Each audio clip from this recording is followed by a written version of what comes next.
안녕하세요. 근본 케라스 러닝 데이에서 케라스 창시자인 프랑스와 솔레님의 허락을 받아서 이 51개 예제를 저희가 발표하게 되었습니다.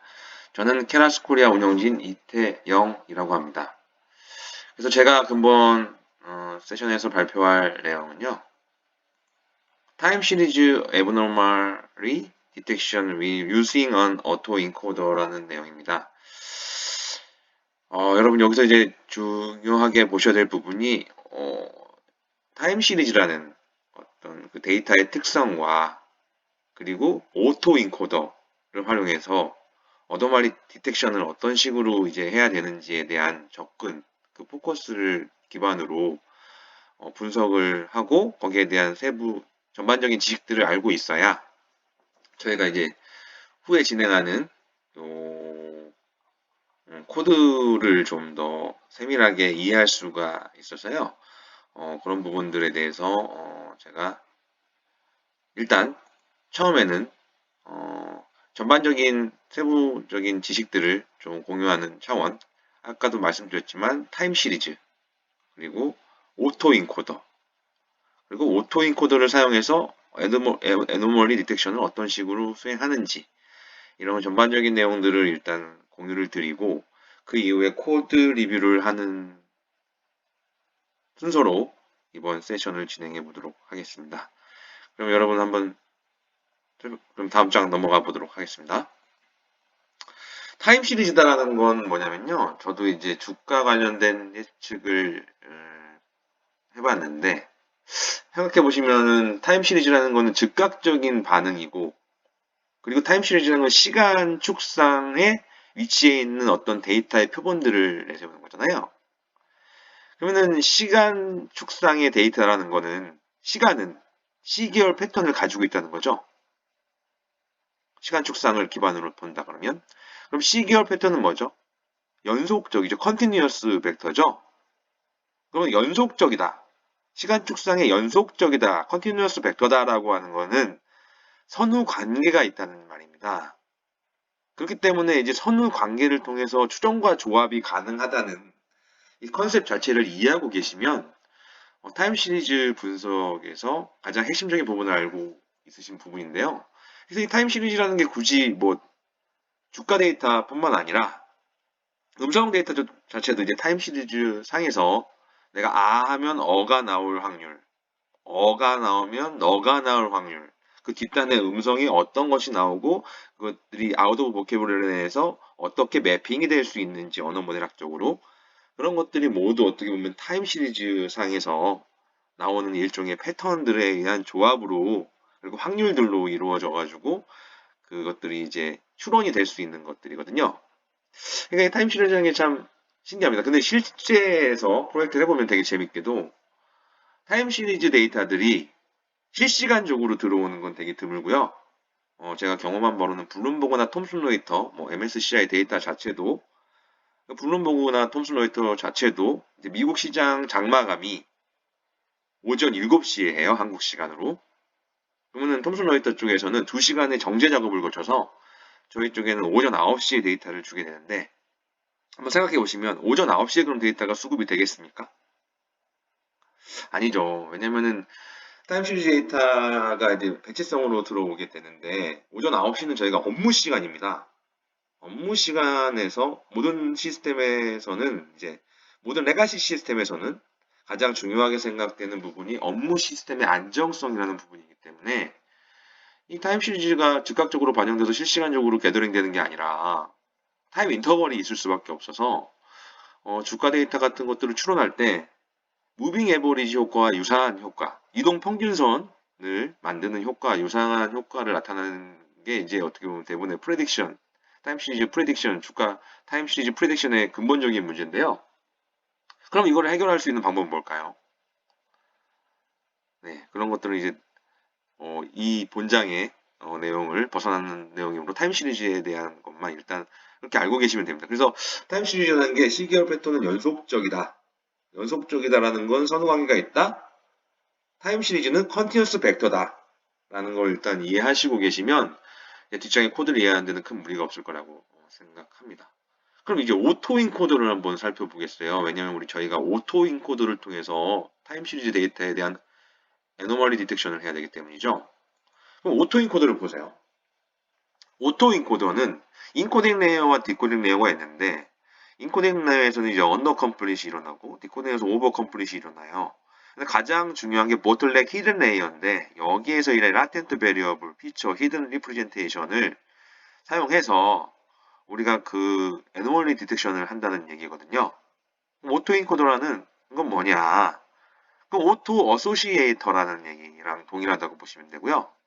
디아블로 네트워크랑 뭐 샌드그래스 넷이라는 용어로도 같이 동일선상에서 불리게 됩니다.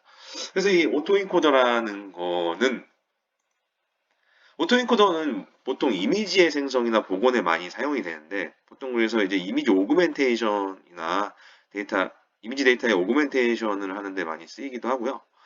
그리고 이게 이미지 생성이나 복원에 많이 사용돼서 이 오토인코더 구조 자체를 대표적인 딥러닝 생성 모델인 GAN까지 이어지게 된 거죠.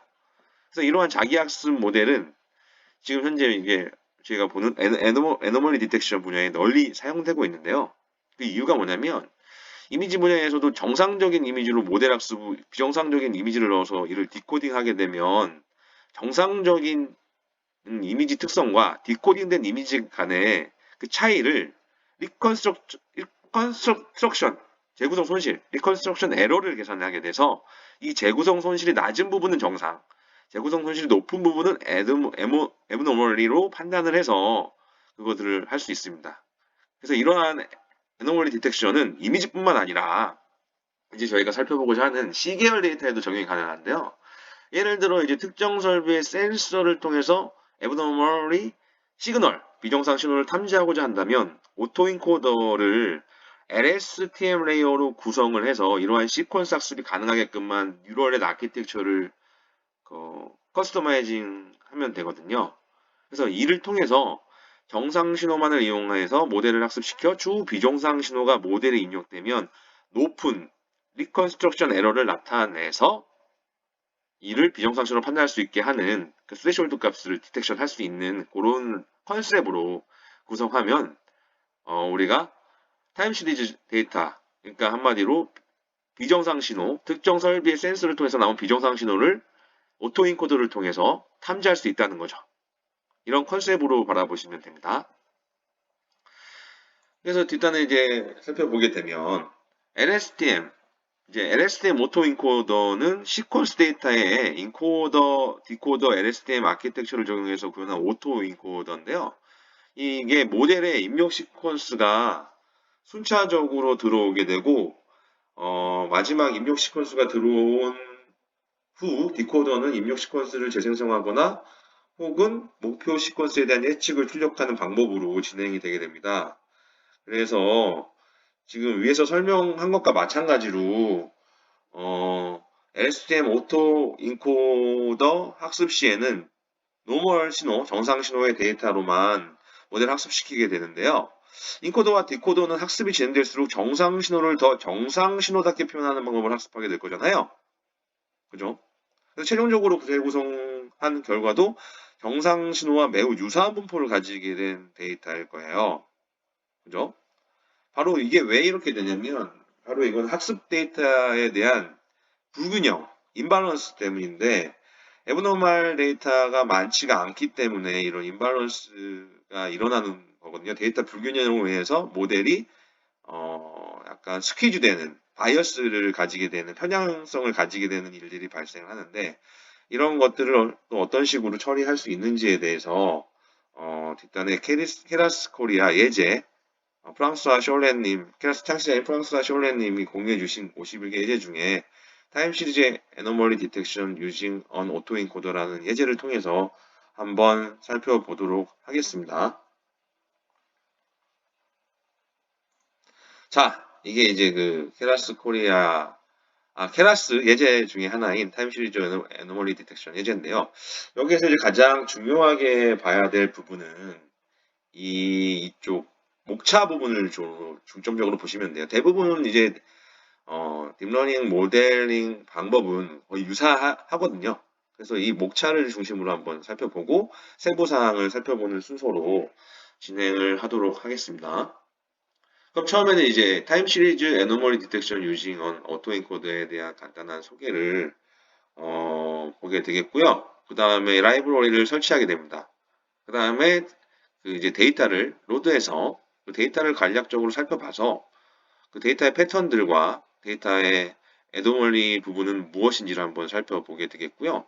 그래서 이제 모델을 학습시킬 만한 학습 데이터들을 준비하는 과정을 통해서 그 시퀀스를 한번 어떤 식으로 이어지는지를 한번 생성을 해볼 예정이에요. 모델을 태워야 되니까. 그 다음에 모델을 구성하고 모델을 학습시킬 예정입니다. 그리고 우리가 가장 중요하게 생각한 애노멀리 디텍션을 한번 해보고 그리고 재구성된 것들과 비교해보고 테스트 데이터를 한번 준비해서 최종적으로 플랫 애노멀리를 찍어볼 예정입니다. 그럼 이제 하나하나씩 세부사항을 살펴보도록 하겠습니다. 자, 저희가 하고 싶은 거는 이제 detect anomalies in a time series using an autoencoder를 사용해서 그러니까 이제 코드들 전반적인 거는 reconstruction convolution autoencoder 모델을 사용해서 타임 시리즈 데이터의 이상을 감지하는 방법을 보여주는 코드인데요. 첫 번째로 저희가 이제 라이브러리를 세팅을 하겠고요. 두 번째로 저희가 이제 뉴멘탄 애노멀리 벤치마크 NAB 데이터를 캐글에 있는 캐글셋 데이터인데요. 얘를 로드해서 그 데이터들을 한번 살펴보는 시간을 갖도록 합니다. 이건 이제 라벨이 지정된 애노멀리 액션 기간이 포함된 인공 시계열 데이터를 제공하는 데이터셋인데요. 데이터의 순서가 지정되고 타임스탬프가 지정된 단일값 매트릭입니다. 그래서 이거를 이제 로드하게 되면 이 데이터를 간략하게 한번 보도록 하겠습니다. 그럼 여기 이제 노이즈 데이터와 점스톱 데이터가 이렇게 헤더 값이 이렇게 있게 되겠는데요. 그래서 요거를 이제 훈련을 위해 데이터를 사용하기 위해서 데이터의 패턴들을 타임 시리즈 패턴들을 한번 저희가 살펴보는 거예요. 이거는 비정상 속성이 없는 타임 시리즈 데이터고요. 이거는 비정상 속성이 있는 타임 시리즈 데이터입니다.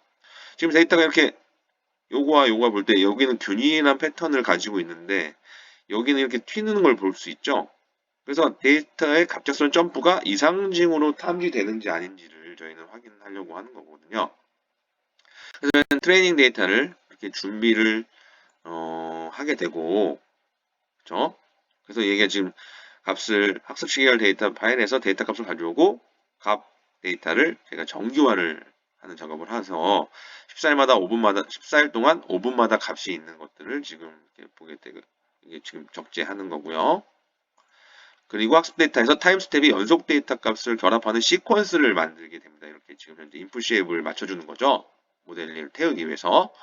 그리고 지금 저희가 컨볼루션, 리컨스트럭션, 오토엔코더 모델을 이제 구축할 겁니다.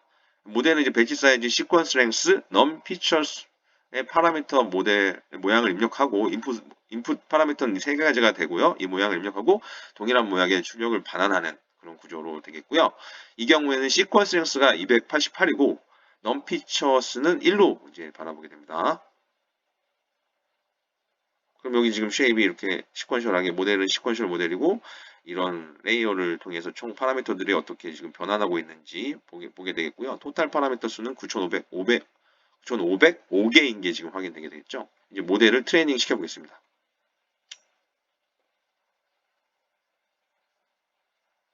이게 트레이닝 하고 있고요. 여기서 보시면 이제 트레이닝 할 때 모델 핏 함수를 통해서 이제 저희가 리컨스트럭션 모델을 만들게 되겠는데요. 엑스트레인이라는 것들을 입력과 대상으로 지금 현재 사용하고 있고 fhook은 50번 그리고 배치 사이즈는 128개 밸리데이션 스플릿은 0.1로 주게 됩니다. 그래서 여기서 콜백으로 얼리 스타핑을 돌리게 되는데 여기서 밸리드 로스를 체크를 하고 이런 옵션 값들을 둬서 지금 현재 돌고 있는 거죠. 그래서 이제 좀 돌고 있고요. 그리고 이것들이 다 돌게 되면 그 이후에 저희는 훈련이 어떻게 진행되는지에 대해서 훈련 및 손실함수를 플로팅 이렇게 하게 됩니다. 그럼 트레인 로스는 계속 감소하는 추세에 있고 밸리 로스는 일정 노멀라이즈 되는 걸 볼 수가 있게 되겠고요. 그리고 어노멀리를 디텍팅 한번 해보겠습니다. 모델이 입력 데이터를 얼마나 잘 재구성할 수 있는지를 확인해서 이상을 감지하는 부분입니다. 그래서 풀형 샘플에서는 MA 손실값을 찾고요. 최대 MA 손실값 찾아서 이것들이 어떻게 인계값 스레시홀드에 따라서 어떻게 탐지가 되고 어떻게 이상으로 분류되는지를 저희는 이제 확인할 수가 있겠죠. 보시죠. 그쵸? 자, 그리고 재미로 우리 모델이 첫 번째 샘플을 어떻게 재구성했는지 봤고요. 이것은 훈련 세트의 첫날부터 288개 타임스테인데 한번 플롯으로 한번 그려보겠습니다. 이런 식으로 나오게 되겠고요. 그럼 우리가 이제 테스트 데이터를 준비해서 한 모델에 이제 한번 테스트를 한번 준비해서 한번 이제 제가 풀온 어머니를 한번 체크해 보겠는데요. 이런 식으로 지금 현재 보이게 되겠죠. 어머니 샘플이. 그치? 이제 우리는 이제 에브너멀리 데이터 샘플을 알고 있고 그리고 원본 테스트 데이터를 통해서 타임 스탬프를 찾을 수가 있어요. 그럼 우리는 이제 뭘 할 수 있냐면 각각의 타임 스탬프마다 10개의 트레이닝 밸류 값을 가질 수 있고 그거를 우리는 X 트레인이라고 해서 이런 식으로 좀 세팅을 할 수 있고요. 그리고 이런 것들을 요 에드멀리 데이터 인다이스라고 해서 인덱스 레벨로 이렇게 떨궈서 이것들을 가지고 이제 저희가 이상치는 빨간색이 그려질 수 있게 이렇게 지금 현재 플롯을 그리게 되는데요. 한번 진행해 보도록 하겠습니다. 이렇게 빨간색으로 그려지죠. 바로 이게 바로 저희가 지금까지 한 시스템 예제인데요. 여기서 가장 중요하게 봐야 할 부분이 어딘지를 일단 한번 짚어보도록 하겠습니다. 첫 번째는 저희가 여기 앞전에 봤듯이 데이터를 로드해서 그 데이터를 한번 살펴봐서 그 데이터 중에서 타임 시리즈 데이터 중에서 애노멀리 데이터가 어떤 건지를 일단 패턴을 살펴볼 필요가 있고요. 이 패턴을 살펴본 다음에 우리가 모델을 만들고 모델을 트레이닝해서 거기서 애노멀리가 디텍션 되는지 얼마만큼 그 손실값을 우리가 최대 맥스 MAE 손실값을 찾을 수 있는지를 보는 거죠. 그쵸? 이게 가장 중요한 부분이죠. 어떻게 보면은 저희는 MA 손실값을 찾는 게 가장 중요한 부분인데요. MAN이라는 게 뭐냐면은 평균 재고 오차입니다. Mean Absolute Error라고 해서 리그레이션에서 자주 사용하는 손실함수인데요. 이 손실함수의 손실값을 최대 손실값을 찾아서 우리가 이상 감지를 위한 스레시홀드 밸류를 설정하는 게 가장 메인 포커스라고 보시면 됩니다. 그래서 샘플의 재구성 손실이 이 스레시홀드 밸류보다 크게 되면 모델이 익숙하지 않은 패턴을 보고 있으면 유추할 수 있어서 이 샘플을 이상으로 분류한다는 게 이번 예제에서 가장 핵심적인 부분입니다. 이해가 되셨죠? 그래서 우리가 플롯을 찍게 되면 이렇게 이제 레드로 빨간색으로 표시가 됩니다. 이상치에 대해서는. 그래서 전반적인 이론적 배경에 대해서 다시 한번 짚고 넘어가 보면요. 우리는 현재 타임 시리즈는 제가 뭐라고 했어요? 컨티뉴어스 벡터죠. 시간은 시계열 벡터고 연속적이다라는 건 선후관계가 있기 때문에 컨티뉴어스 벡터 상에서 선후관계를 통해서 추론과 조합이 가능하다는 데이터의 특성이 있다고 제가 말씀드렸습니다. 그리고 오토인코더는 제가 뭐라고 말씀드렸냐면은 보통은 이미지 생성이나 복원에 많이 사용되는 되기 때문에 개인까지 이제 오토인코더가 발전하게 되는데 이미지 쪽에서는 저희가 지금 사용하고자 하는 거 뭐냐면요. 이 시계열 데이터에서도 적용이 가능하다는 걸 한번 봤습니다. 특정 설비의 센서를 통해 비정상 신호를 탐지하고자 한다면 오토인코더를 LSTM 레이어로 구성을 한 거죠. 뉴럴 아키텍처를 일정 부분 디코더 부분을 변경하게 돼서 이것들을 이제 비정상 신호가 입력되게 되면 리컨스트럭션 에러를 나타내게 되고 이걸 바탕으로 스레시홀드 값을 선정해서 비정상 신호를 판단할 수 있는지 없는지에 대한 가부 여부를 저희가 뒷장의 케라스 코드를 통해서 한번 살펴봤고요. 그래서 가장 중요한 거는 시퀀스 데이터 요 네이럴 아키텍처 이렇게 구성해서 저희가 의미를 도출했다는 부분입니다. 그래서 LSTM 오토인코더를 학습 시에는 정상 신호의 데이터로만 모델 학습시키게 되는데 이것들을 저희는 이제 코드 레벨 단에서 저희가 살펴본 거죠. 테스트 데이터를 이런 식으로 이제 준비를 해서 에버너멀 샘플을 준비했고 저희가 비정상적인 데이터 샘플을 알고 있기 때문에 그것들의 데이터를 다시 저희가 생성한 모델에 저희가 한번 추론을 해서 저희가 이렇게 지금 빨간색으로 표현되는 비정상 데이터를 탐지할 수 있는지 없는지 가부 여부를 저희가 이 예제 코드를 통해 한번 살펴보았습니다. 이 예제 코드는 상당히 심플하고요. 여러분들이 바로 접속해서 돌려볼 수 있게끔 지금 현재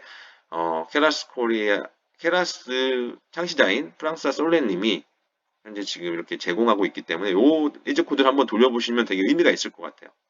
그쵸? 제가 이론적 배경을 잘 설명드렸고요. 네, 그럼 저의 강의는 저희 세션은 여기까지 하도록 하겠습니다. 저는 케라스 코리아 운영진 이태영이었습니다.